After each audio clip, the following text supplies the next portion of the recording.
식구 여러분 안녕하십니까? 오늘 추석 명절 잘 보내셨습니까? 라고 인사를 드리기도 좀 마음이 많이 무거운 그런 요즘인 것 같습니다. 제가 지난 주 중에요, 이번 주 설교 말씀을 다 준비하고 PPT까지 다 만들어 놨는데요, 금요일 날 철야를 드리다가 그 준비한 말씀은 다음 주에 해야겠다 라는 생각이 들었습니다. 그래서 이번 주에는 우리 식구님들이 궁금해하실 지금 어머님의 상황이라든가 그리고 지금 되어지는 그런 내용들에 대해서 또 우리 식구님들하고 그런 이야기를 좀 해드리는 게 더 낫지 않을까라는 생각이 들었습니다. 그래서 오늘 주보 보시면 말씀 본문은 그렇게 정했고요. 말씀의 주제는 지금 이 상황에서 우리가 가져야 될 심정적 자세라는 말씀의 주제를 한번 잡아봤습니다. 식구 여러분 많이 힘드시죠? 마음이 많이 무거우리라 생각이 되어집니다. 그런데 우리 식구님들 입장에서 보면 지금 많이 분노하신 분도 계시고 또 많이 모든 이 되어지는 상황에 대해서 궁금해하시는 식구님들 많으시고 여러 가지 복합된 그런 좀 복잡한 심정들이 많이 계시리라 믿습니다. 근데 뭐 저도 그렇지만 저도 목회자이기 전에 하나의 우리 가정연합의 식구의 입장에서 참 이 어려운 상황이 되고 어려운 이런 우리의 이 어떤 현상에 놓이게 됐는데 그 누구도 우리 식구님들 마음이 무겁게 또 아프게 한 것에 대한 그 누구도 사과를 하지 않는 것 같아요. 그래서 제가 저도 목회자고 교구장이다 보니까 우리 전체 이 지도부를 대표해서 우리 식구님들에게 먼저 사과의 인사를 좀 드리고 싶습니다.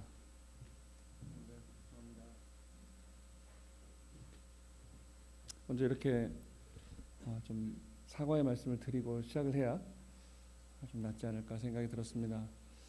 지금 어머님께서는 계속 구치소에 계십니다. 저도 이 상황 되기 전에는 이 법에 대해서 저도 뭐 법대를 나온 게 아니기 때문에 법에 대해서 잘 몰랐습니다. 그리고 누가 뭐 어떻게 죄를 지어서 재판을 받고 뭐 기소가 되고 이런 내용을 잘 그냥 그런 단어만 들어봤지 잘 몰랐는데 지금 어머님께서는 일단 그 피의자 신분으로 구치소에 들어가셨기 때문에 처음에 그렇게 구속이 되면 10일 동안 계셔야 된답니다. 그리고 다시 적부심 해가지고 또 10일 연장하고 20일 안에 그 검사들은 기소를 해야 된대요. 그러니까 이 사람이 이제 재판을 받아야 됩니다라고 하는 그 기소를 해야 된다고 하는데 어머니께서는 기소가 된 상태입니다. 그러니까 어머님을 석방을 이제 구치소에다 석방을 시켜야 되는데 그냥 내보내면 안 될 것 같으니까 이 검사들이 기소를 했습니다. 석방 이틀 전에 기소를 해서 지금 어머니께서는 이제 피의자 신분이 아니라 이제 피고인이 되신 겁니다. 그래서 법적으로 죄인이다, 이제 재판을 받아야 된다라고 하는 지금 상황에 놓인 겁니다. 그래서 앞으로 6개월이 될지, 그러니까 재판이 시작돼야 되거든요. 그러니까 앞으로 6개월 안에 1심 공판이 끝나야 된답니다. 그리고 거기서 결정이 되면 다시 항소를 하겠죠. 만약에 어머님이 무죄가 돼도 검사 측에서 또 항소를 하면 2심 재판을 또 해야 됩니다. 그 재판도 제가 알기로는 뭐 3개월인가요? 그러니까 전체 한 1년 정도 지금 걸린다고 해요. 만약에 끝까지 간다면. 그 다음에 긴 싸움이 될 수도 있습니다. 그런데 지금 되어지는 상황은 어쨌든 지금 특검에서 좀 무리한 수사를 하고 있다라고 지금 해서 그 김건희 특검이죠. 말씀드렸지만 통일교 특검이 아닙니다. 김건희 특검인데 지금 방향성에 대해서 이 특검도 방향을 잃고 있어요. 그래서 제가 지지난주에 말씀드렸는지 모르겠지만 반복되더라도 좀 들어주시면 좋겠습니다. 이 어쨌든 재판이 계속 이제 진행이 될 텐데 이 특검은 그냥 일반 누가 죄를 지어서 기소가 되고 재판하고 이런 그냥 일반 재판이 아니라 특검이에요. 정부가 정한 특검, 대통령이 정한. 그래서 지금 세 가지 특검을 하고 있는데 그 중에 이제 김건희 전 여사가 뭔가를 잘못해서 아무도 그 대통령 영부인이라는 권력 때문에 그 검사들도 조사를 할 수 없으니 이제 특별 검사들을 책정을 해서 이제 특별하게 이제 그 검사를 하는 겁니다.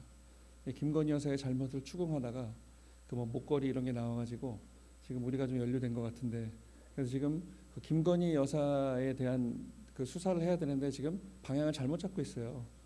그래서 지금 우리가 지금 어쨌든 캐다 보니까 우리께 자꾸 뭔가가 나오는 거예요.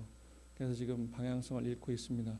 그리고 나서 방향을 잃고 지금 그 양평 고속도로 뭐 특혜 그런 거 있었잖아요. 그거에 관련된 사람이 조사를 받다가 자살을 했어요. 뉴스 보셔서 알겠지만 너무 좀 무리한 수사.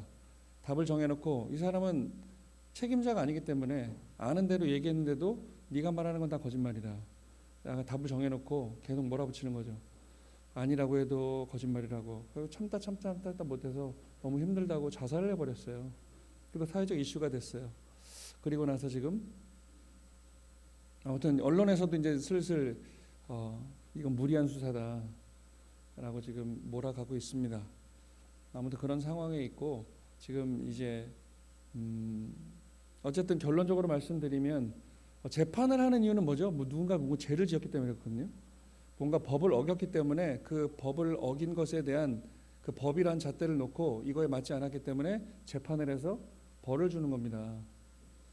근데 결론적으로 뭐 식구님 다 아시겠지만 어머니께서는 죄를 지은 게 없으신 거예요. 근데 지금 어쨌든 그 밑에 있는 그 누군가가 잘못을 해서 그거를 지금 어머님이 다 뒤집어 쓰고 계신 상황인데, 지금 특검이 120명을 뽑아놨습니다. 3대 특검을 하고 있는데 그 특검 검사들은 특별히 차출돼서 이 특별 특검을 지금 진행하고 있는데, 저번에도 말씀드렸지만 여기서 좋은 결과를 그 사람들이 만들어내면 승진을 합니다. 근데 뭐 희지부지 못하게 되면 옷을 벗고 그만둬야 돼요. 아니면 변호사 개업을 하든가 뭔가 이 추궁을 당하겠죠. 그러니까 지금 눈에 쌍심지를 켜고 지금 조사를 하고 있는 겁니다. 근데 방향성을 잃었어요. 그러다 보니까 아무튼 어머니께서는 그렇게 조사를 받으시고 구속이 되시고 지금 이제 20일이 훨씬 지났습니다. 그리고 그 구치소에서 또 추석 명절을 보내고, 참 이 나라가 뭐 어떤 당이 옳다 그런 걸 떠나서 뭐 사람이 인류 역사가 진행될 때 당연히 이 당파 싸움은 있었습니다. 우리 조선 시대 때도 그랬고요. 생각이 같은 사람들끼리 모여서 서로 이야기를 합니다. 그 생각이 다른 사람들하고 논쟁을 합니다. 그리고 그게 조율이 되면 화합할 수 있는데, 대부분 우리 역사를 보면 생각이 다른 사람들끼리의 조율은 거의 된 적이 없습니다. 그렇다 보니까 편을 나눠서 갈라서 싸우기 시작하죠. 그리고 결국에는 나와 다른 사람들은 결국에 다 죄인 취급합니다.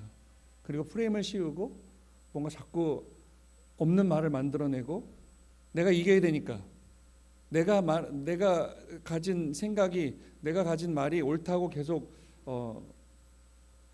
관철을 시켜야 되니까 자꾸 없는 말을 갖다 붙이고 프레임을 씌웁니다. 법도 마찬가지입니다. 법도 결국엔 사람이 만든 거기 때문에 지금 그러한 상황에 있는 것이죠. 어머니께서 우리에게 말씀하십니다. 반드시 진실은 밝혀진다. 근데 시간이 좀 길어질지 모르지만 반드시 진실은 밝혀진다라고 말씀을 하셨습니다.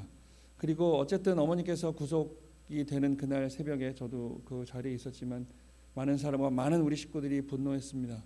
있을 수 없는 일이 벌어진 겁니다. 우리의 리더가 아니라 우리가 알고 있는, 세상이 뭐라고 해도 우리가 알고 있는 참 부모님은 메시아 구세주로 이 땅 가운데 하늘 부모님 보내신 분이라고 우리 믿고 있습니다. 그리고 아버님 성화 이후에 13년 동안 어머님께서 주신 말씀은 아버님을 무시하는 것이 아니라 아버님께서 하셔야 될 사명은 그 아버님 생애 노정 가운데 하신 것이고, 그리고 그 다음에 아버님 성화하시고 이제 어머님 중심으로 어쨌든 섭리를 이끌어 나가야 되기 때문에 어머님 중심으로 말씀이 되어지고, 또 어머니께서 아버님과 함께 하실 때 하시지 못했던 그 섭리의 진실을 어머니께서는 내가 독생녀다라고 말씀을 주신 것이고, 우리는 많이 이해 못하고 힘들었지만 아무튼 13년 동안 어머니 말씀을 듣고 이해하려고 몸부림도 쳐보고 또 반항도 해보고 여러 가지 부딪힘도 있고 식구들끼리도 싸우고 우리 식구들 간에도 계층별로 또 아니면 연령대별로 생각이 또 다르고 분열되고 참 가정도 자녀님들이 또 떠나고 분열되고 그러한 지금 양상을 보이고 있었어요. 그렇다고 한다면 우리가 참부모님을 모시고 정말 6천년 동안 그 어떤 종교도 하지 못했던 말씀을 우리는 배웠고 하늘 부모님, 하나님이란 분이 어떤 분이라는 걸 우린 제대로 이해하게 됐고 그 하나님의 속성을 가지고 창조 원리를 배웠고 우리는 그렇게 하나님의 속성대로 하나님의 사랑권 안에서 그렇게 빚어진 하나님의 자녀다라고 우리는 배웠습니다. 어떻게 보면 인류 역사가 우리는 하나님의 자녀라는 그 명제 때문에 해방된 겁니다. 우리는 지금까지 하나님을 주님으로 불렀어요. 하나님과 우리 인간은 주종관계였어요. 하나님은 주님이고 우리는 그냥 무조건 따라하는 종이라고. 근데 참부모님께서 오셔가지고 뭐라고 우리를 다시 가르쳐 주셨습니까? 부자지 인연으로. 하나님과 우리는 부자관계다.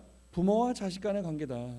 그렇기 때문에 지금까지 그 오랜 기간 동안 여타 많은 종교에서 하나님을 규정하고 말했던 하나님은 사랑이시다. 하나님은 우리를 무소부지하시고 전지전능하시고 우리를 사랑하시는 그런 분이다 라는 신적인 존재로만 규명해왔지 왜 그럼 그렇게 했을까요? 하나님을 본 적도 없고 제대로 알지 못했기 때문에 그렇습니다. 타락한 이후에 영적인 오감이 끊어지고 하나님과 상관없는 존재가 되어버렸기 때문에 우리는 더 이상 하나님을 모른 채 오랜 역사 수천 년을 우리 인류 역사를 지내온 겁니다. 우리 중심을 잃어버린 거예요. 부모 없는 고아처럼 인류 역사는 진행해 온 겁니다. 그러니까 거기서 싸우죠. 전쟁이 일어나죠. 서로 사랑하려는 그런 모습보다 서로 뺏으려는 나의 욕심을 가지고 더 이 욕심을 채우려는 그런 역사가 반복되어졌기 때문에 인류 역사는 투쟁의 역사였고요. 인류 역사는 전쟁의 역사였습니다. 인류 역사는 욕심이 가득한 힘이 센 사람만이 그걸 취득해왔던 그런 약탈의 역사였습니다. 비록 근대 100년 근대 100년만 해도 참 히틀러도 나왔었고요. 여러 가지 이 세계를 내가 주인이다라고 내가 더 많은 걸 갖고 싶은 그 욕심 때문에 그렇게 많은 사람을 죽이고 많은 사람을 힘들게 했던 그런 역사가 비단 짧게 100년 안에 참 많이 벌어졌다는 것을 우리는 보게 됩니다. 그 가운데 참부모님이 오셨어요. 그리고 우리는 믿지 못할 그런 말씀들을 너무나 많이 들었습니다. 참 부모님께서 이 땅 가운데 하나님의 아들로 딸로 오셔야 되는 그 조건은 수리적인 탕감 기간이 지나야 됩니다. 3수, 4수, 12수, 40수를 다 탕감 짓고 그 인류 역사가 6천년 동안 죄악으로 쌓아왔던 그 내용들을 없던 걸로 다 탕감을 지어야 되기 때문에 참 오랜 기간 수리적인 탕감 기간을 겪어야 되는 겁니다. 세상 사람들은 이해하지 못합니다. 그 원리 후편에 나와 있는 섭리적 동시성 시대 그 숫자별로 2000년씩 나눠서 3단계로 6천년 동안 벌어진 그 반복되어진 그 수리적 탕감 기간을 세상 사람들은 이해하지 못합니다. 왜요? 모르니까요. 그 누군가가 그냥 그럴싸하게 그 숫자적으로 갖다 끼워 맞춰 놓은 것처럼만 보이지 그냥 새로운 신흥 종교가 그렇게 만들어 놓은 것처럼 그럴싸하게 풀어 놓은 것처럼 보이지 세상 사람들은 이해하지 못합니다. 심지어는 기독교인들도 이해할 수가 없습니다. 왜요? 그 어떤 목사님도 기독교 6천년 역사 동안 하나님은 이런 분이다라고 밝혀준 사람이 없거든요. 그러니까 기독교는 맨날 쳇바퀴 돌고 있는 거예요. 기독교뿐만 아니라 모든 종교가 신 하나 자기가 모시는 그 신을 중심으로 계속 쳇바퀴만 돌고 있는 거예요. 그 보이지 않는 그 신, 보이지 않는 우리의 이 신앙의 중심되는 그분을 이해하지 못하니까 알지 못하니까 신흥 종교가 나와서 우리의 신은 이렇다라고 이야기해도 누가 반박할 수 없는 거죠. 그러니까 그렇게 그 말씀을 따르는 사람들끼리 모여서 수많은 종교들을 만들어내고 수많은 이 싸움이 벌어졌던 겁니다. 근데 참 아이러니하게도 이 지상 가운데 존재하는 모든 종교의 핵심은 사랑이거든요. 나누고 베풀고 사랑하고 우리 가정 여러분 이제 가족을 이야기하지만 근데 그렇지 않아요. 핵심은 그런데 결국에는 우리께 맞다고 싸우고 죽이고 나랑 다르면 전쟁하고 이런 역사가 반복되어 왔습니다. 그 가운데 어쨌든 우리가 아는 그 수리적 탕감기간 그 내용이 다 탕감 종결되어지고 참 부모님이 이 땅 가운데 오셔야만 하는 시대가 되어버린 거예요. 예수님이 2000년에 십자가에 돌아가시면 내가 다시 오마. 근데 예수님 당대에 다시 올 줄 알았다 그러잖아요. 근데 그렇지 않죠. 그렇게 올 수가 없는 거예요. 공식을 보면 수많은 죄를 지었기 때문에 그 죄를 지은 것을 탕감지어야 된다는 거죠. 근데 탕감이라는 그 단어에 하나의 그 조건이 있습니다. 그 조건이 뭐냐면 사탄입니다. 사탄. 왜 우리가 탕감을 해야 되느냐? 그 절대 이유는 사탄이란 존재가 있기 때문에 그렇습니다. 그 이 태초에 해와가 잘못 실수를 해가지고 벌어진 그 사건 하나 때문에 벌어진 잘못된 혈통으로 시작된 그렇게 해서 생겨버린 그 욕심에 의해서 생겨버린 그 사탄이 존재하기 때문에 탕감을 사탄이 없으면 탕감하지 않아도 되는 거예요. 복귀 섭리도 필요 없는 거예요. 근데 단 하나 이유는 사탄이 존재하기 때문에 우리는 사탄을 중심한 죄악의 일들이 벌어지면 나는 하나님의 자녀이기 때문에 나는 사탄을 중심한 일을 해야 할 필요가 없기 때문에 근데 그런 일이 벌어졌어요. 근데 우린 사탄아 우린 너랑 상관없는 존재다. 그러니까 그 사탄도 참소할 수 없는 조건을 세워서 이겨야 되는 거잖아요. 그게 탕감 조건이잖아요. 그렇습니다.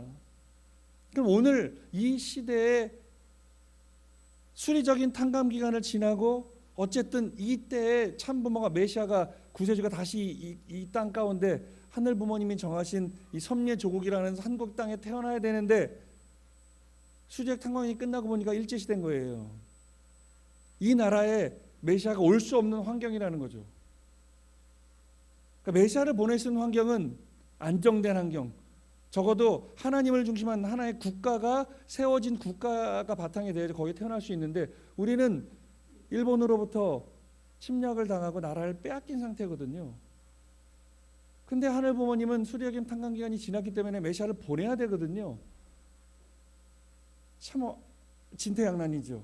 보내야 되는데 보낼 수 없는 상황이다. 그러니까 하늘 부모님 뭘 택하십니까? 결국에는 보낼 수 없는 상황인데 보내야 된다면 그 보낸 메시아가 죽지 않고 승리하게 만들어야 된다면 사탄이 참소할 수 없는 조건을 만들어야 되는 거거든요. 결국에는 이 인류 역사, 복귀 섭리 역사는 탕감의 역사는 하늘 부모님과 사탄의 싸움의 역사였어요. 그래서 하나님은 보내야 되고 사탄은 그걸 막으려고 하고 그러니까 만약에 하나님이 사탄도 참소할 수 없는 조건을 세우면 비록 이 나라가 일제강점기라도 보낼 수 있는 조건이 될 수 있다. 그래서 3.1운동이 벌어지는 거잖아요.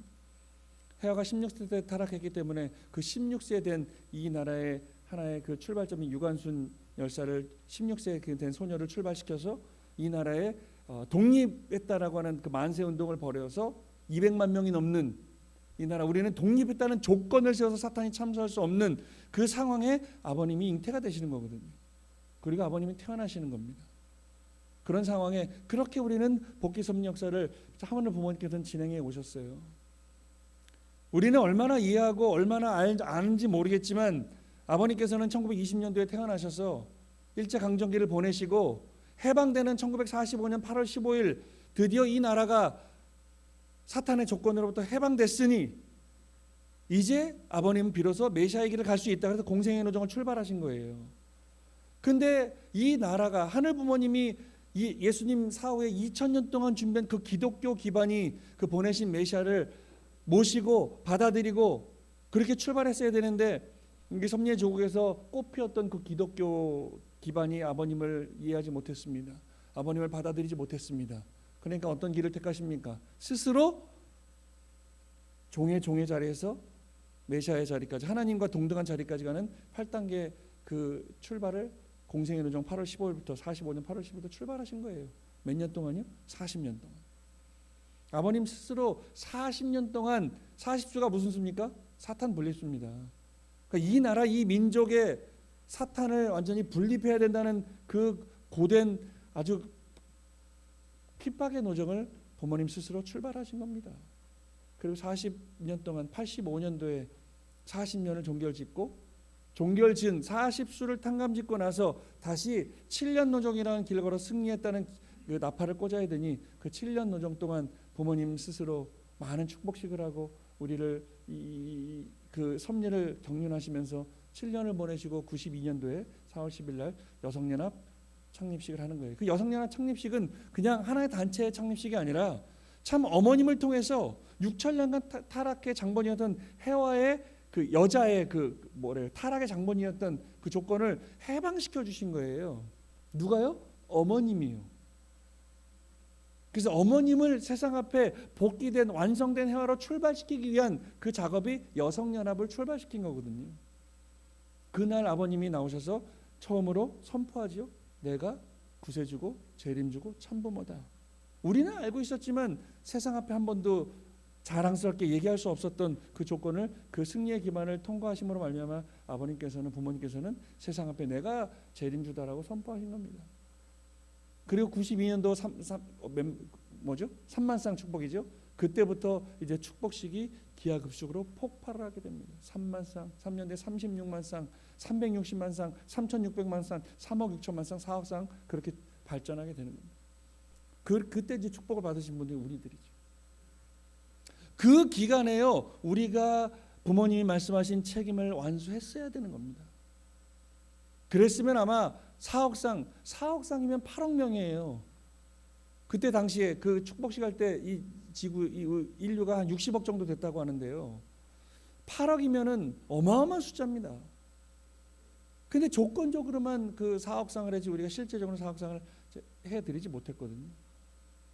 어떻게 보면 여기 오늘 참석하신 식구님들께는 죄송하지만 우리가 그 부모님으로부터 6천년 동안 아니면 예수님 사후에 내가 다시 오마했던 그 참부모님이 오셔서 우리는 잘 모르지만 그 역사를 탕감지으려고 부모님 스스로 목숨 건 그런 사투를 벌인 가운데 우리를 세워주시고 우리 교회를 만들고 많은 행사를 통해서 이 조건을 세워가지고 사탄을 이겨내는 그런 어떤 조건적인 승리를 거듭해 오셨는데 우리가 부모님은 조건적인 승리를 해 오셨지만 실제적인 승리는 우리 축복 가정들이 전도 활동을 하고 주신 말씀을 가지고 우리 실천을 통해서 우리가 만들어냈어야 되는데 죄송하지만 우리가 그걸 못 해드린 겁니다.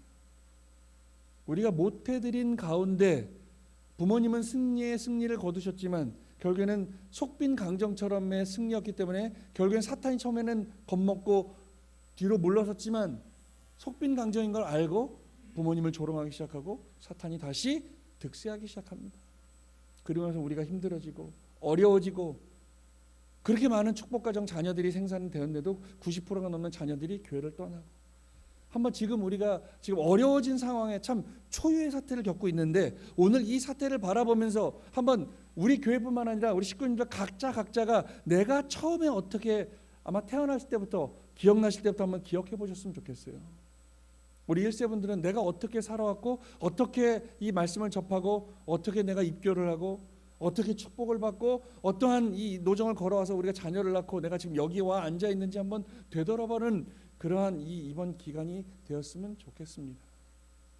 그러지 않고서는 우리는 그 다음 단계로 넘어갈 수 없는 겁니다.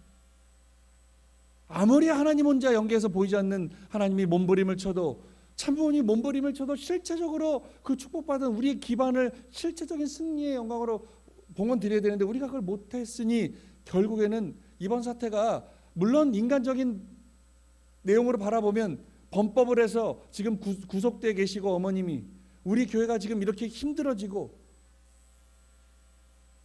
재판을 받아야 되고 세상으로부터 손가락질을 받아야 되고 다시 초창기 때처럼 우리는 사이비 이단 소리를 들어야 되고 40년 50년 동안 그 고생을 해서 우리가 어마어마한 세계적인 기반을 만들어 놨는데 결국에는 어떤 일이 벌어집니까?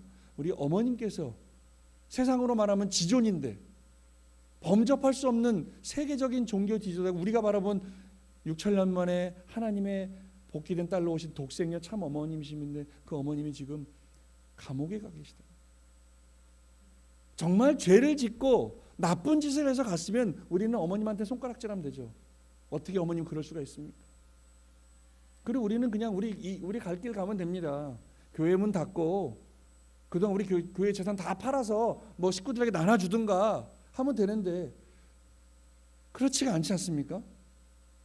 아버님도 죄를 짓지 않고 6번이나 옥고를 치렀다니. 우리가 예배드리고 우리가 활동하고 우리가 축복받고 우리가 배운 그 말씀을 세상 사람들은 이해할 수 없어요. 어떻게 문선명이가 한학자가 메시아냐 그렇게 손가락질하고 있지 않습니까? 왜 너희들은 인간을 믿느냐? 예수님을 믿어야지. 그렇잖아요. 제가 지난 우리 평화기도회 때도 잠깐 말씀드렸지만 제가 고등학교 때 무지하게 싸웠습니다. 기독교인들하고 친구들하고. 잠실고등학교 다녔는데요. 많이 싸웠어요. 우리 학교에 저희 통일교인 우리 2세가 5명이 있었는데 우리 나머지 4명은 좀 소심하고 저 혼자 동해번쩍 사면서 뛰어다니는 성격이라 많이 싸웠습니다. 많이 타겟이 됐죠. 우리 기독교 친구들한테. 근데 그 기독교 친구들이 저를 함부로 대하지 못했어요. 왜냐하면 제가 우리 학교에서 농구 제일 잘했거든요. 말씀드린 적 있나요? 그때만 해도 마이클 조던 우리나라에 농구의 붐이 일어난 시대라 공부 전교 1등한 애보다 농구 1등한 애가 더 인기가 많았어요. 저 인기 많았습니다. 우리 학교에서 짱 먹는 일진 애들도 저를 건드리지 못했어요. 근데 우리 학교에서 농구 제일 잘하는 애가 통일교인이라고 소문이 난 거죠. 신기하죠? 그러니까 기독교인들이 타겟에서 저랑 많이 싸웁니다. 야 오상진 너 통일교 다닌다며? 야 너는 왜 인간을 믿냐? 예수님을 믿어야지. 문선명이가 왜 메시아냐? 그때부터 싸우기 시작하는 거예요. 그 기독교 친구들은 원리도 모르고 하나님에 대해 잘 모르기 때문에 막연하게 그냥 그 친구들은 어떻게 이 기독교 신앙을 시작한지 모르겠어요. 맛있는 걸 많이 줘서 그런가요? 아니면 모태신앙인가요? 모르겠지만 거기 가면 이쁜 여자애들이 많아서 연애를 잘할 수 있어서 그런가요? 여러 가지 이유가 있을 수 있겠지만 아무튼 묻습니다. 저한테 왜 통일교 이단 니네들은 예수님을 믿어야지 왜 문선명이가 재림주냐 이거예요. 왜 사람을 믿느냐? 제가 한마디 했어요. 야 네가 믿는 그 예수님도 2000년 전 사람이었잖아. 예수님은 사람 아니었어? 그 친구들은 한 방 먹은 거예요. 생각해보지 않았거든요. 그냥 그렇게 습관적으로 교회를 다녔지 예수님이 어떤 존재인지 배운 적이 없어요. 예수님은 사랑입니다. 성경에 나와 있는 예수님은 가라사대 이런 것만 배웠지 그 예수님의 본질을 몰랐던 거죠. 그러니까 거기서부터 얘네들이 제가 한 방 큰 카운터 펀치를 치고 시작한 거예요. 제가 한 방 맞으니까 정신이 없을 거 아니에요. 그 다음부터 저한테 게임이 안 되는 거예요. 그러니까 저도 뭣도 모르니까 부딪히면 너 다시 보자. 그 다음날 아버지한테 물어. 아빠 나 이렇게 했는데 또 얘기 듣고 와서 또 한 번 싸우고 한 달 동안 싸웠어요. 한 일주일 되니까 그만하자 그래요. 뭘 그만해? 네가 싸움을 걸었잖아. 끝장을 보자니까. 얘기해 일로 와. 그러니까 아니야 됐어. 어디 일로 와. 그래서 싸웠습니다. 한 달째 싸우고 네가 이겼다. 알았어. 문서병 선생님 메시아 맞아. 저렇게 굴복시킨 경험이 있어요. 근데 오늘 우리는 왜 다시금 손가락질을 받고 있냐는 거죠. 왜 우리는 다시 이단 사이비가 돼야 됩니까? 우리가 알고 있는 그 이상과 우리가 알고 있는 그 말씀과 우리가 알고 있는 참부모님은 얼마나 어마어마한 우리가 가진 언어로는 가면 표현할 수 없을 만큼 어마어마한 존재고 우리 말씀인데 우리는 왜 아직도 손가락질을 당해야 됩니까? 근데 그게 맞습니다. 원래 진리는 손가락질 받게 되어 있습니다. 완벽한 이 복귀가 되어지기 전까지는 우리는 핍박받게 되어 있어요. 그럼 2000년 전 예수님의 노정을 한번 생각해 봅시다. 예수님은 핍박 안 당했습니까? 예수님은 십자가를 지고 십자가에 매달려 세상 말로 하면 죽었어요. 모함받아서 죽임을 당했다고요. 근데 그 예수님이 제가 여러분 패션 오브 크라이스트 영화 보셨어요? 패션 오브 크라이스트라는 영화가 있어요. 그 예수님의 고난이라고 하는 예수님이 그 산상에서 아버지시여 왜 나를 버리시나이까 이 쓴 잔을 내게도 거두어 주십시오. 하지만 내 뜻대로 마옵시고 아버지 뜻대로 하옵소서. 그 기도하는 시간부터 영화가 시작돼요. 그리고 10시간 예수님이 십자가에 돌아가실 때까지 그 10시간을 그린 거예요. 그 영화 보면 되게 잔인합니다. 아주 디테일하게 표현했어요. 그 예수님의 패션 오브 크라이스트는 예수님의 고난이라는 뜻이에요. 예수님이 우리는 고난받았다고 하지만 정말 영화로 표현한 거예요. 얼마나 잔인한 고난을 받았는지 그렇게 표현한 겁니다. 막 채찍질로 갈고리로 다 찢기고 막 그러고 나서 나중에 십자가를 지고 골고다 산상에 결국엔 십자가에 달립니다. 거기서도 로마 병정이 조롱합니다. 오른편 강도 왼편 강도가 있습니다. 왼편 강도가 조롱합니다. 야 너 하나님의 아들이라며 그럼 십자가 내려와봐 우리 구원해봐. 그러니까 오른편 강도 얘기하죠. 그렇게 얘기하지 마세요. 이분은 정말 하나님의 아들이에요. 맞아요. 예수님이 뭐래요? 그래 오른편 강도 너는 나와 함께 낙원에 머무리리라. 그 낙원은 천국이 아니에요. 그죠? 근데 원리를 모르니까 기독 성도들은 그 낙원이 천국인 줄 알죠. 근데 제가 그 영화를 보면서 너무 화가 난 게 있어요. 저 답답한 양반, 내가 예수님한테 속아 이 바보 같은, 아유 저 답답한. 왜 그랬냐면 거기서 죽기 직전에 예수님이 하늘 앞에 기도합니다. 뭐라고 기도하냐? 아버지시여, 저들을 용서해 주시옵. 자기는 지금 창에 찔려갖고 목에 죽게 생겼는데 그 밑에서 나를 조롱하는 사람을 정해놓고 하나님한테 기도해요. 아버지, 저들을 용서해 주시옵소서. 저들은 지금 지들이 무슨 일을 하는지 모릅니다. 그러니까 용서해 주시옵소서. 나 같으면 저거 사지를 찢어 죽여 주시옵소서. 내가 4,000년 만에 하나님의 아들로 왔는데 저것들이 나를 죽이려고 합니다. 하나님 계시면은 정말 저 새끼들 그냥 확 다 불질르고 막 능지처참으로 사지를 찢어서 막 모가지를 잘라서 죽여 주시옵소서 할 텐데, 예수님은 그 상황에서 그렇게 기도를 하더라니까요. 자기는 지금 죽기 직전인데 저들을 용서해 주시옵소서. 저들은 자기가 지금 무슨 일을 하는지 몰라요. 그러니까 불쌍하니까 용서해 주세요라고 예수님은 기도를 하셨다는 거예요. 그럼 오늘 그걸 보고 오늘 우리 상황을 놓고 봅시다. 어머님이 감옥에 가셨어요. 모든 식구들은 분노하고 있어요. 특히 우리 선배님들은 내가 평생 이 뜻길로 왔는데 저 지도부들, 정머시기를 비롯해서 윤머시기 비롯해가지고 싹 다 능지처참해야 된다고 지금 이야기하고 있어요. 심판해야 된다. 어머님이, 내가 모시는 참 어머님이 그놈들 때문에 감옥에 갔다. 책임져라. 근데 어머님은 뭐라고 했어요? 그 2000년 예수님하고 똑같은 말씀을 하고 있어요. 어머님은 용서해라. 심판하지 마라. 아니 어떻게 심판을 안 해요? 우리 어머님이 그 인간들 때문에 감옥에 갔는데 분노하죠. 열받죠. 피가 거꾸로 섰죠. 요새는 어머님 소리만 들으면 막 눈물이 나죠. 어머님을 감옥에 보낸 인간들 다 죽여버리고 싶죠, 진짜. 근데 오늘 그건 그 어린이와 같은 우리의 심정이죠. 2000년 전에 예수님도 그렇게 기도하셨다니까요. 저들을 용서하여 주시옵소서. 저들은 지금 지들이 무슨 일을 하는지 몰라요. 용서하시옵소서. 오늘 어머님도 똑같은 거예요. 아버님도 똑같으셨어요. 아버님이 16세 때 쓰셨던 그 영광의 멸류관이라는 시를 다시 한번 보세요. 그 영광의 멸류관 핵심이 뭐예요? 내가 착한 일 하면 나중에 왕따 당할 거예요. 다 이용만 당할 거예요. 어떻게 해야 돼요? 저거 죽여야 돼. 어떻게 해야 돼? 심판해야 돼? 아니에요. 나는 또 용서해야 되죠. 하지만 또 용서하면 나는 또 사기 당할 거예요. 하지만 우린 참아야겠죠. 하지만 그렇게 할 수 있는 사람 있으면 내가 영광의 멸류관을 드리겠습니다. 이 시거든요. 그러니까 그 시가 오늘 이 상황에 딱 맞는 시인 것 같습니다. 아버님도 그런 삶을 살아오셨습니다.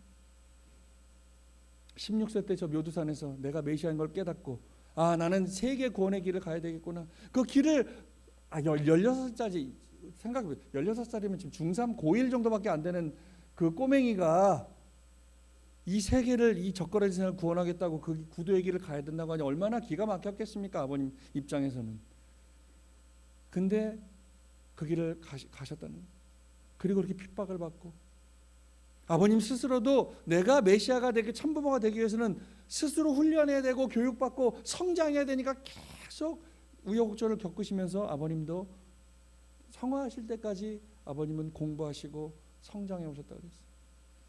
그리고 어머님의 노정도 한번 바라보십시오. 어머님이 구속된 게 중요한 게 아닙니다, 식구 여러분. 어머님께서는, 그러니까 저 지난 금요일에도 우리 신출님이 나와서 말씀하시잖아요. 성명서 이런 거 내지 마십시오. 어머님은 다 용서하겠다는데 당신들이, 그러니까 쉽게 말 풀어서 얘기하면, 아니 당신들이 뭔데 그 사람들을 심판하려고 합니까? 당신들은 심판할 자격이 있습니까? 당신들은 깨끗합니까? 우리는 참부모님 아래 모두가 죄인인데. 그럼 또 하나 그 얘기예요. 그래 심판한다고 합시다. 어떻게 심판할 거예요? 그럼 심판해서 뭐 어쩌자는 거예요? 끌어내렸어요. 지탄받아요. 뭐 인민재판 같은 거에서 막 우리가 핀잔을 줍시다. 그 다음에 그다음에 뭐 하자는 거예요? 우리는 잘 몰라요. 우리는 솔직히 말하면 제3자 입장이잖아요. 그러니까 신출님이나 연하님이나 이분들은 가족이잖아요. 그리고 어머님을 옥중에 면회 가서 직접 뵙고 대화를 나누고 어머님의 상황을 보시는 분들이잖아요. 그 연하님도 얘기하시잖아요. 눈물 흘리면서 며칠 만에 갔는데 어머님이 피부도 안 좋아지고 너무 힘들어하시더라. 어머님 83세, 이제 2달 있으면 84세 되십니다. 아마 여기 오시면 우리 교회에서도 어머님이 우리 교회에서 84세면 제일 선배실걸요? 얼마나 몸이 힘드시겠어요. 그러니까 훈숙님한테 그러시더래요. 야, 내가 춥다, 가서 손바지 좀 갖다 줘라, 그러시더라는 거예요. 저는 지금 더워 죽겠는데. 거기 온돌방이래요, 구치소는. 온돌 불을 떼는데도 어머님은 추우신 거예요. 그럼 생각해보세요, 식구 여러분. 몸만 추우시겠어요? 마음이 얼마나 힘드시겠습니까, 어머님? 얼마나 자괴감이 들고, 얼마나 자존심이 상하고, 얼마나 황당하시고, 얼마나 고통스러우시겠어요. 그러니까 어머니 말씀에 내가 이 나라 이 민족을 위해서 세계 평화를 위해서 온 일생을 다 바쳐서 했는데 이 나라가 나를 이렇게 대우하더니 섭섭하다고 말씀하셨더니 특검에 나가서.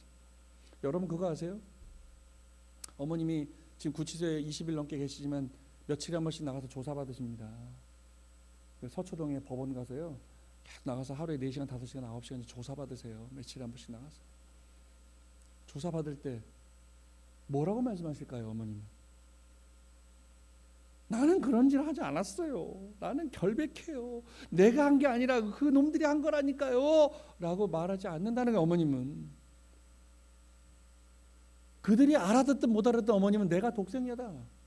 6천년의 그 한 해 역사를 어머님은 설교하신다는 거예요. 지난 7월 18일 날 첫 압수수색 천정궁에 들어왔을 때, 그때 특검 애들이 들어왔거든요.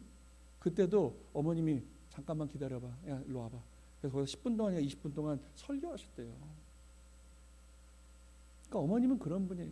아마 제가 감옥에 간다 그러면 저는 내가 안 그랬다니까요, 막 그럴 거예요. 저 같아도. 근데 어머님은 그게 중요하신 분이 아니에요. 아버님은 6번에 감옥 갔을 때 뭘 하셨을까요? 옛날엔 잘 모르겠습니다. 1차 강점기 때 아니면 전쟁 때, 요때 또 서대문 형무소에 들어갈 때 말고, 아버님이 41년 전에 덴버에 가셨을 때 13개월 동안 감옥에 살고 나오셨는데, 그 13개월 동안 아버님이 뭘 하셨는지 우리는 말씀을 통해서 알잖아요, 그죠? 그래도 40년이 넘었지만 가까운 이 과거 이야기니까. 아버님은 거기서 가장 밑창에 삶을 사셨다 그랬어요. 흥남 감옥 얘기 들으셨죠? 그것처럼 사셨다 그랬어요, 아버님. 근데 보십시오, 그때 아버님이 60대였습니다. 60대 초반이었어요. 근데 지금 어머님은 80대 중반이에요. 그리고 14명을 낳으시고 4명을 유산하신 그런 이 어머님의 이 몸은 온전하시겠냐는 거예요. 지금 우리 수원교회에서 누가 제일 많이 낳으셨나요? 5명? 한 5명 낳으신 분 쉽지 않죠. 몸이 힘드실 거예요, 아마. 근데 어머님은 14, 또 4명을 유산하시고, 그 중에 14 중에 4명을 제왕절개 수술해서 낳으시고, 그러한 어머니의 몸이셨는데 지금 얼마나 몸이 힘드시겠어요. 그러니까 오늘 제가 오늘 설교 주제가, 지금 우리가 가져야 될 심정적 자세는 뭐냐? 내가 그렇게 사랑하고 존경하는 우리 어머니를 감옥에 가둔 그놈을 심판하는 게 우리의 답이 아니라, 그러니까 신출님이나 연하님이 말씀하시는 거예요. 지금 그런 게 중요한 게 아니고요, 제일 중요한 건 지금 어머님의 몸 상태, 또 어머님이 빨리 감옥에서 나올 수 있도록 만들어 드리는 게 제일 중요한 거예요. 그래, 연하님이 그렇게 솔직하게 말씀하시더라고요, 금요일 날. 차라리 최고 지도자, 우리는 그래요. 잘 몰라. 도대체 법적으로 어떻게 진행되고 있는 건지 좀 가르쳐 주세요. 근데 최고 지도자는 결정했답니다. 우리가 욕을 먹더라도 어느 기간까지, 어머님이 안전하게 나오시는 기간까지는 우리가 어머님을 지켜야 된다. 그러니까 지금 법적으로 어머님을 지켜야 되는 방법은요, 침묵하는 거예요, 식구님들. 우리가 막 알고 도대체 누가 잘못했고 어머님이 왜 감옥 갔고 왜, 이게 아니라 제일 중요한 것은 어머님을 거기서 우리가 석방시켜 드려야 되는데, 그러려면 지금 우리 그 법무팀이 이야기하는 거예요. 좀 가만히 계세요, 제발. 좀 모르시니까. 그러니까 우리는, 신출님이 그랬죠. 나는 그 변호사를 믿습니다. 그게 정답이죠. 지금 그 변호사들 안 믿으면 어떡할 거예요? 어머님이 이제 긴 재판 시작하셔야 되거든요. 기소됐기 때문에. 그 어머님을 구할 사람들은 그 변호사들밖에 없어요. 그럼 우리가 온 마음과 정성을 다해서 그 변호사들에게 힘을 줘야 되는 거예요. 식구들도 아니에요, 그 사람들은. 어쨌든 그 사람들은 돈을 받고 일하는 거지만, 그럼 그 변호사들 입장에서 보세요. 내가 이 사람들은 이 재판이 끝나도 또 계속 변호사 먹고 살아야 되니까 변호 일을 할 겁니다. 나 예전에 한학자 총재 변호했던 사람이에요. 근데 여기서 패배하면 그 사람들이 5점이 남기겠죠. 그 변호사들 입장에서. 그 변호사들도요, 지금 온 쌍심지를 다키고 지금 어머님을 승리하게 만들기 위해서 지금 노력하고 있는 거예요. 근데 아무것도 모르고 우리는 그걸 밝혀라. 왜 어머님이 구속됐냐? 그 법적인 거를 소상히 왜 어머님이 뭐 이러고 있어요. 그러니까 여러분 다시 한 번 말씀드리면 지금 그게 중요한 게 아닙니다. 그러니까 궁금하시니까 카톡 보시죠. 거기에 뭐 카더라 통신 엄청 올라와요. 뭐 누가 어쨌더라 뭐 막 올라와요. 오늘 이 예배를 통해서 제가 단언컨대 식구들에게 말씀드리겠습니다. 궁금한 거 있으면 저한테 물어보세요. 저도 잘 모르지만 그래서 저는 교구장에 가고 거기 얘기를 듣습니다. 그러니까 제가 아는 식구님들에게 소상히 말씀드릴 테니까요. 카톡에 떠도는 그런 뭐 이상한 말 절대 기그리지도 마시고 퍼뜨리지도 마시고 저한테 물어보세요. 그게 제일 정확합니다. 그렇지 않을까요? 저희 교구장들도 회의가도 물어봐요. 협회장한테 물어보고 세계 본부장한테 물어보고 도협할 때 계속 물어봐요. 제발 좀 되어지는 소상 우리에게 얘기해줘라. 식구들이 많이 물어보는데 교구장들이 나도 몰라요. 창피해 죽겠다. 식구들 오늘 우리가 이렇게 이 상황이 벌어졌다. 어쨌든 물은 쏟아졌습니다. 그럼 어떻게 다시 원상복귀해야 되잖아요. 해결해야 되잖아요. 그러니까 우리도 계속 그러니까 처음에 우리 지난주에 말씀드렸지만 교구장들이 성명서를 냈어요. 누가 책임질 거냐 막 우리도 분노해가지고 했는데 가서 신출님하고 신흥이 이야기를 들어보고 연하님 말씀을 들어보고 그 다음에 세계본부장 만나보고 협회장 말씀을 들어보니까 지금 어머님의 상황은 이렇습니다. 아까 말씀드린 것처럼 예수님도 용서하신 것처럼 어머님도 그 누가 무슨 잘못을 했어도 어머님은 용서하신다고 했습니다. 그럼 어머니 우리가 아는 어머님이 그러시겠어요? 야이씨 나를 감옥에 넣었어 이놈의 새끼들 누구야? 정원주야 윤영호야 다 죽여! 그러시겠냐고요 어머님이.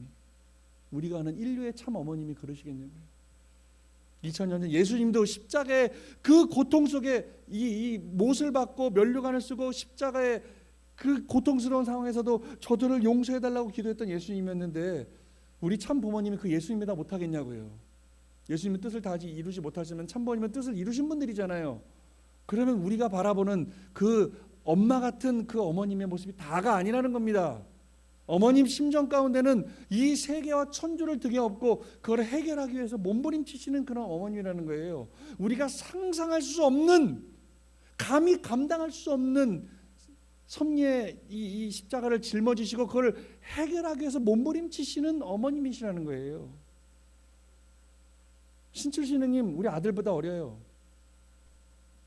저도 가끔 만나면 삼촌 하고 저한테 인사를 해요. 제가 지난번에 얘기했어요. 만나면은 잘 지냈어? 힘내 막 이랬는데 제가 지난번에 그 간담회 때 만났을 때 제가 딱 인사를 했습니다. 90도로 인사하면서 신출님 신우님 이제 제가 존댓말로 모시겠습니다. 그리고 이제 더 이상 삼촌이라고 부르지 마시고 제가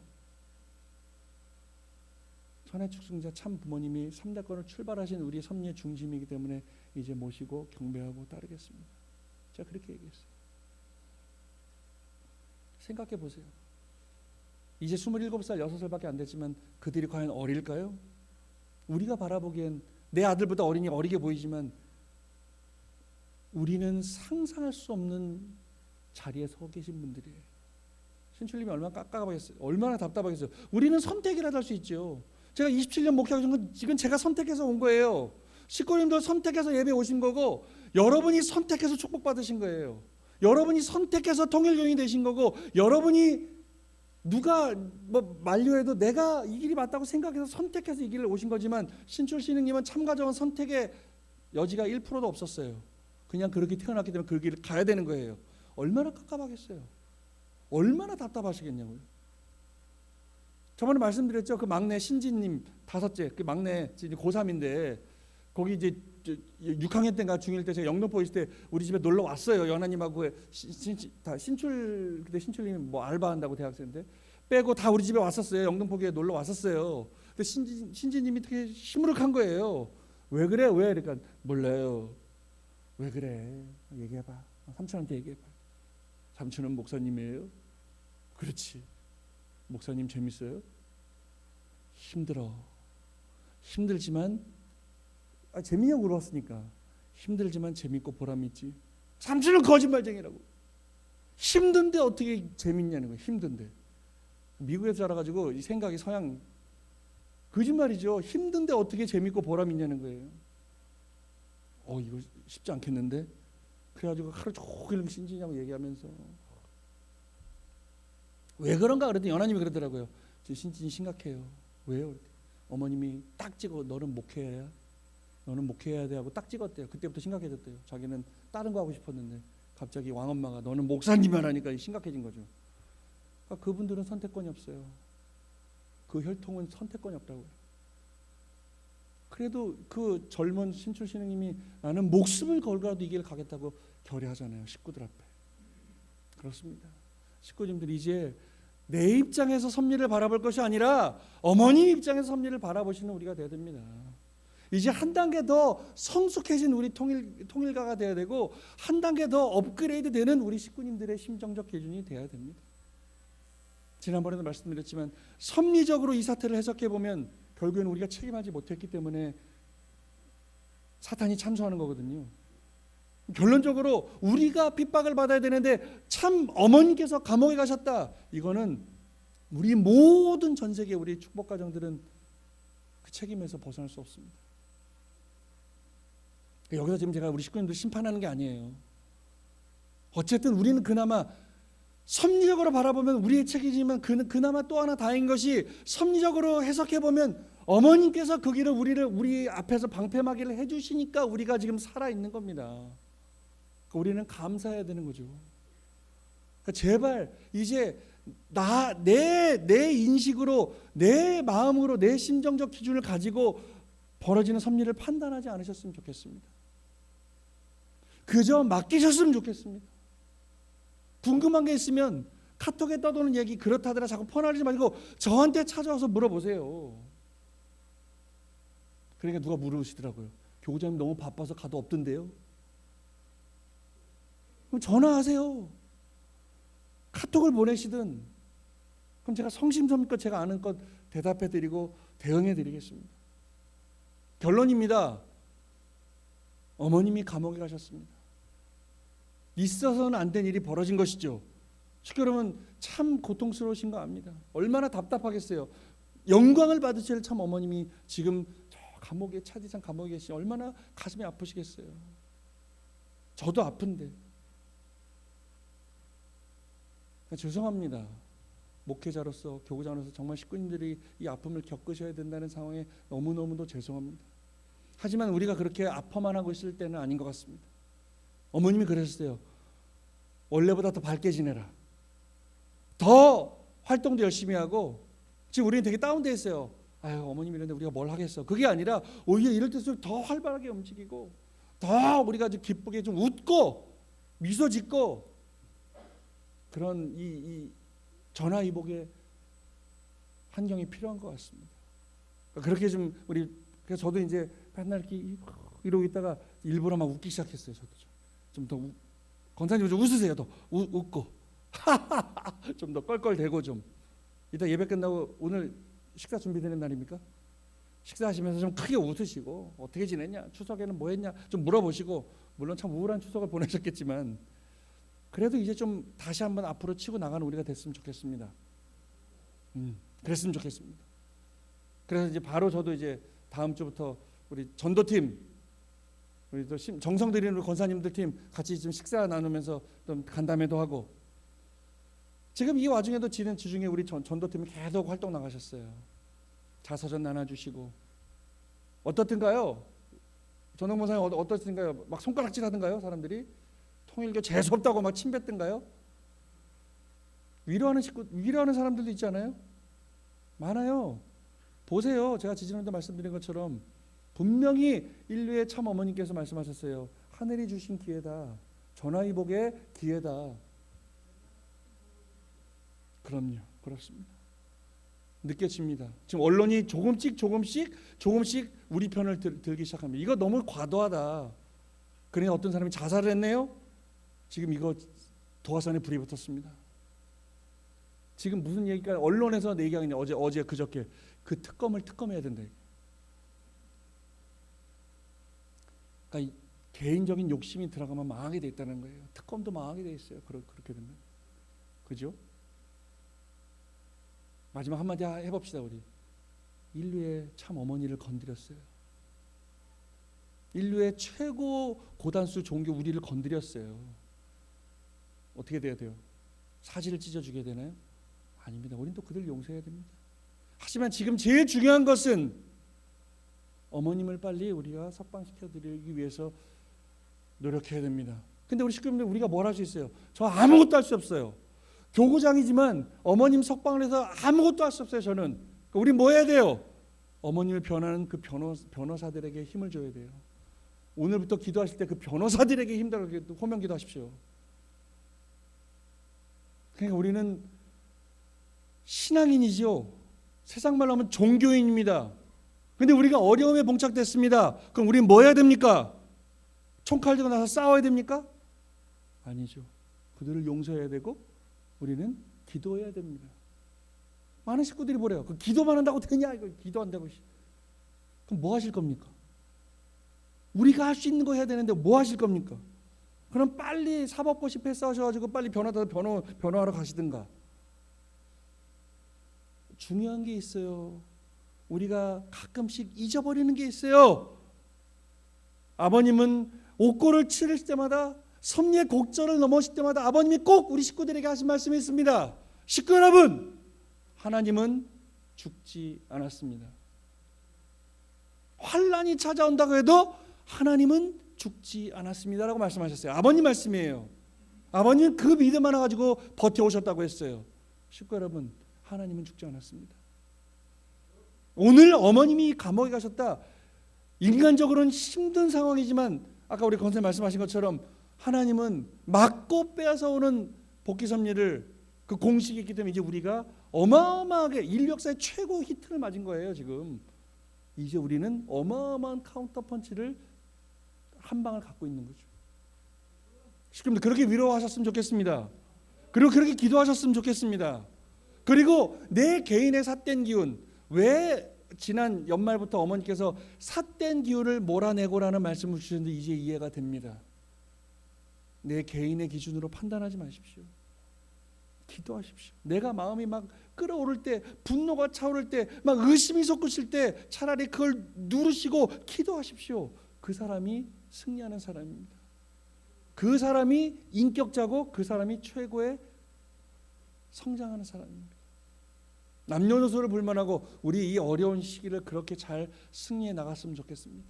의심하지 마시고 상처받지도 마시고 오늘 이럴 때일수록 하늘 앞에 감사함을 가지고 우리가 져야 할 책임을 어머님이 대신 지고 골고다 언덕을 넘어가시는구나. 감사함을 가지고 때로는 죄송함을 가지고 우리가 좀 더 심기일전해서 우리의 본론을 찾고 우리가 가야 할 그 방향성을 바라보면서 하나 돼서 나갔으면 좋겠습니다. 그게 그렇게 말씀하시던 제발 하나 되라는 얘기예요. 하나 되라. 하나 되라는 얘기 뭐예요? 내 개인 걸 내려놓고 같이 가자라는 거예요. 부모님의 말씀에만 귀를 기울이라는 얘기예요. 내 분노가 치솟아 올라도 어머님이 용서해라 그러면 이 악물고 힘들어도 내가 어머님이 용서해야겠다. 용서가 안 되면 땅을 치고 기도하면서 내가 용서할 수 있도록 하나님 힘을 주십시오 하고 기도하는 식구가 발전하고 성장하고 하늘이 역사하시는 식구라고 저는 믿습니다. 다시 정상화됐으면 좋겠습니다. 그리고 좀 더 우리 수원교회가 따뜻한 교회가 됐으면 좋겠습니다. 제가 이제 예배 끝나고 동아리 만든다고 했잖아요. 저 혼자 못 만들어요. 그러니까 식구님들 생각나는 것을 많이 의견 주시고 소통하면서 저 혼자는 불가능합니다. 우리 수원교회가 전국에서 6번째인가 5번째로 큰 교회예요. 별로 이렇게 좀 뭐 20몇 년 되고 초라에 비 새고 물 새고 뭐 곰팡이 쓸고 해도 우리가 헌금 기준도 그렇고 식구도 전국에서 5번째 가는 큰 교회라고 해요. 이 큰 교회에 저같이 무능한 사람이 왔어요. 저 혼자는 힘들어요. 그러니까 식구님들 생각나는 거 있으면 언제든지 말씀하시고, 교구장님 이거 했으면 좋겠습니다라고 의견 주시고, 들어보고 그게 가능한 거면 같이 조율해서 하고, 아닌 거면 또 내려놓고, 계속 그렇게 서로 주고받는 그런 내용을 통해서 우리가 하나씩 단을 쌓아가야지 한 번에 폭발하기 힘듭니다. 그러니까 혹시 우리 지금 우리 요시다 장로님 플룻 시작하셨죠? 우리 누구예요? 사카다 장로님 딸내미 배우러 온다면서요. 보세요. 우리 죄송하지만 사카다 장로님 딸 교회도 안 나오거든요. 플룻 배우러 온다잖아요. 그러니까 그렇게 해서 우리가 교회가 뭔가 움직이는 교회, 좀 따뜻한 교회, 예배 끝나고 그냥 막 집에 가지 마시고 좀 남아서 뭔가 좀 같이 대화도 나누고 같이 당구도 좀 치러 가고. 지하에 당구대 있더만. 근데 그건 버려야 되겠더라고요. 못 쓰겠더라고. 탁구대도 지금 지난번에 정리하면 몇 개 버렸죠. 저 탁구대 다시 몇 개 사고 싶어요. 한 2개. 탁구도 좀 치고 끝나고. 탁구 저보다 잘 치는 분 계세요? 저 초등학교 때 탁구 선수 했어요. 영등포구에서 제가 우승했어요. 교구장배 탁구대회 교구장이 우승했어요. 그러니까 좀 그렇게 저 잘 놀아요. 운동도 잘하고요. 기타, 노래 이런 거 되게 예체능 되게 탁월하거든요. 그러니까 저를 많이 좀 이용하십시오. 그냥 저기 우리 교구장님 하지 마시고 자꾸 좀 부려 먹으십시오. 그래야 교회가 발전할 겁니다. 성가대 저 부려 먹으세요. 저 드럼 잘 쳐요. 기타도 잘 치고요. 베이스 기타도 잘 쳐요. 피아노는 민정 씨만은 못하지만 코드는 누를 수 있어요. 그럼 우리 좀 찬양 예배 한번 하자니까요. 밴드 세워놓고. 우리 저 쌍둥이 기용이가 또 뭘 잘하더라고요. 그래서 하려 그래요. 제가 드럼 치고 좀 뭐 하려 그래요. 그렇게 막 만들었으면 좋겠어요. 그렇게 해서 우리가 기쁨으로 우리의 이 어려움을 이겨내야 어머님도 기뻐하실 거고 하늘도 기뻐하실 거고 우리가 좀 더 다시 일어나야겠습니다. 좀 더 밝게. 아시겠죠? 그러니까 이 예배 딱 끝나 나가면서부터 우리 웃으셔야 돼요. 자, 잊어버리죠. 어머님이 구속됐다 잊어버리세요. 그거 석방은 변호사들이 알아서 할 겁니다. 그러니까 우리는 우리 할 일 하면 됩니다. 우리 잘 먹고 잘 살고 전도활동 열심히 하고 우리 2세 3세들 잘 키우고 식구님들 어려운 사람 있으면 또 그 마지막 한마디 더 할게요. 자꾸 길어지는데 우리 교회가 좀 냉소적이지 않고 따뜻해지려면 어려운 식구들이 있으면 언제든 저한테 와서 얘기해 주셔야 돼요. 주위에 누가 예를 들어서 뭐 정복형 교회장이 좀 어렵대요. 얘기해 주시면 우리 좀 도와줍시다. 그래서 뭐 돈 1,000원씩이라도 거기서 쌀이라도 한 봉지 갖다 주고 고기라도 한 건 사다 주고 과일이라도 한 박 사다 주고 이러한 뭔가 초창기에 그 나눔이 있어야 우리 교회가 말 그대로 식구 문화가 되지 않을까요? 저는 아직 잘 얘기를 못 들어서 모르겠지만 우리 일본 식구님들 아니면 우리 권사님들 참 경제적으로 어려운 식구들 여러 있다고 들었습니다. 그런 식구들한테 쌀 한 봉지라도 주는 그러한 손길에 우리는 가족이 되는 것이고 더 기뻐서 전도가 되는 그런 교회가 되지 않을까 저는 생각됩니다. 아무튼 저도 정말 저는 너무 부족한 사람 같아요. 하지만 어쨌든 제가 이 뜻길을 가기로 마음먹고 지금 26년 7년째 가고 있으니 저는 어쨌든 식구님들은 예배 끝나면 집에 가시고 직장 다니시고 하지만 저는 집이 여기라니까요. 저는 제 직장이 여기고요. 제가 해야 될 일이 이거예요. 많이 저를 이용하십시오. 많이 좀 대화 좀 나눠주시고. 저 외로워요 되게. 저 그렇게 안 바빠요. 맨날 교우장 바쁘실 것 같아도 별로 안 바빠요. 바쁠 때만 조금 바쁘고 평소에는 희한하죠. 꼭 누가 저한테 만나러 올 때는 없어. 근데 일주일 내내 교회에 있을 땐 또 안 와. 좀 아이러니예요. 그러니까 많이 좀 오시고 저도 좀 식구들하고 많이 대화 나누고 싶고요. 대화 안 하시고 나서 우리 교구장님은 너무 차갑다 이런 얘기 하지 마시고요. 우리 교구장님 별로 아무것도 안 하는 것 같아. 나는 내 말은 잘 안 들어주시는 것 같아. 이러지 마시고 좀 오세요. 와서 말도 걸으시고 좀 또 저 신방 아직 못 하잖아요. 진짜 너무 바쁘지 않다는 바빴다면 신방할 겨를이 없는데 자 이제 신방을 하겠습니다. 그러니까 좀 신청해 주세요. 근데 요새 또 시대가 바뀌어서 신방 오는 거 별로 안 좋아한다 그러더라고요. 뭐 밥도 해야 돼. 다가도 좀 아무것도 준비하지 마시고 차 한 잔 아니면 맹물 떠놓고 왜 준비 안 해야 되냐면요. 그 신방 다니다가 10kg, 20kg 살쪄요. 저 신방 다니다가 당뇨 걸렸어요. 하루에 2집, 3집, 4집 신방 가면 갈 때마다 밥 먹고 가라는 거예요. 근데 안 먹을 수 없거든, 목회자는. 안 먹으면 우리 교장님 내가 요즘 막 안 먹었다고 그냥 꾸역꾸역 먹는 거예요. 그러니까 소화도 안 되고 막 살찌고. 제가 묻지 않겠습니다. 식구님들이 필요하시면, 여러분 가정에 기도가 필요하시면 제가 할 수 있는 거는 기도밖에 없어요. 그러니까 기도가 필요하시면 제가 그 가정에 가서 기도해 드리겠다니까요. 그러니까 좀 우리 집에는 안 오셨으면 좋겠어, 이거 하지 마시고 좀 부르셔서. 신방은 원래 그런 거예요. 내가 권사님 내가 다음 달 며칠 가겠습니다, 이게 신방이 아니고 필요하신 식구님들이 요청해서 가서 기도해주고 같이 대화 나누고, 이게 신방이지. 그러니까 우리 통일교회 신방은 조금 뭔가 잘못됐어요. 무조건 새 목회자님 오면은 한두 달 동안은 특별 신방 정해놓고 무조건 가는 거, 이거 별로 바람직하지 않습니다. 길게 보고 아무 때나 신청하셔서 기도가 필요하시면, 자녀가 뭐 수능을 봅니까? 아니면 자녀가 교회를 안 나옵니까? 아니면 뭐 남편이 교회를 안 나옵니까? 아니 누가 몸이 안 좋으십니까? 불러세요. 불러서 제가 가서 기도해 드릴게요. 돈은 없어요. 제가 돈은 드릴 수 없어요. 저도 재직해서 받는 거 뻔하기 때문에. 하지만 기도는 얼마든지 해드릴 수 있으니까 그렇게 소통하는 우리 교회가 됐으면 좋겠습니다. 이번 기회를 통해서 한 단계 더 성장하는 우리 교회가 되길 바라겠습니다. 지금도 건강하시고 기쁘고 행복하셨으면 좋겠습니다. 기도하겠습니다. 존귀하신 하늘 부모님, 사랑하는 천지인 참 부모님, 오늘 이 고난이 고난으로 끝나는 것이 아니라 하늘 부모님께서 주시는 놀라운 기적의 역사의 출발임을 깨닫게 되옵니다. 6,000년 역사를 탕감짓고 참 부모님 이 땅 가운데 현현시키시고, 그 참 부모님으로부터 6,000년 동안 없었던 하늘 부모님의 혈통에 있는 자녀를 낳게 하시고, 또 전도하게 하시고, 전 세계 200여 개국에 우리 선교국이 있고 참 부모님을 다 알릴 수 있는 이 시대가 되었사오니, 이제 저희들이 움직이는 만큼 하늘이 역사하시고 사탄이 소멸된다는 것을 알았사오니, 그 공식대로 움직이는 우리 식구들에게 축복해 주시옵소서. 어머님께서 이 고난의 길을 가시는 것은 우리를 사랑하심이고, 하늘 부모님은 죽지 않았다고 우리에게 선포하시는 선포의 의식임을 깨닫게 되오니, 오늘 이 고난이 고난으로 끝나는 것이 아니라 우리의 성장과 발전과 승리의 나팔을 불 수 있는 하나의 큰 역사의 곡절을 넘어갈 수 있는 축복의 한때로 우리가 받아들일 수 있고, 우리가 한 걸음 더 앞으로 나아갈 수 있는 우리의 모습으로 축복해 주시기를 간절히 빌고 원합니다.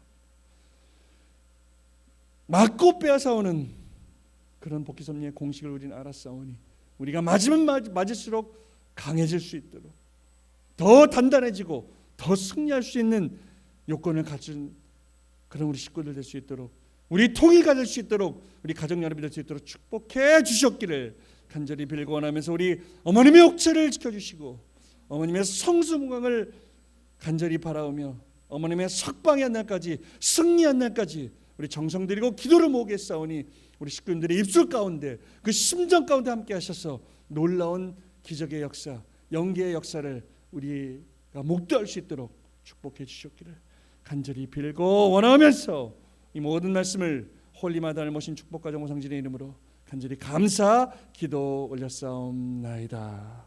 아주